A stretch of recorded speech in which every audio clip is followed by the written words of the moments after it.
అందరికీ శుభోదయం. ఈరోజు మనం 80వ భారతదేశ స్వాతంత్ర దినోత్సవాన్ని ఎంతో గొప్పగా జరుపుకుంటున్నాం. ఎన్నో త్యాగాలు, పోరాటాల ఫలితంగా మనకు 1947లో స్వాతంత్రం లభించింది. దీనికి మహాత్మా గాంధీ, సుభాష్ చంద్రబోస్, భగత్ సింగ్ వంటి ఎందరో మహనీయులు దేశం కోసం పోరాడారు.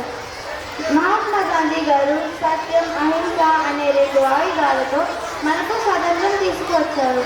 కాబట్టి ఆయన చూపిన మార్గంలో మనమంతా నడవాలి. సత్యం, అహింస అనే వాటితో ఆయనే అంత చేసినప్పుడు మనం వారిని ఖచ్చితంగా పాటించాలి.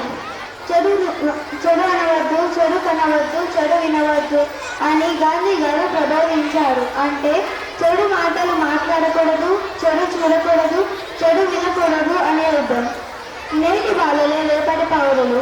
కాబట్టి మనమంతా స్ఫూర్తితో, క్రమశిక్షణతో చదివి మంచి పౌరులుగా ఎదగాలి.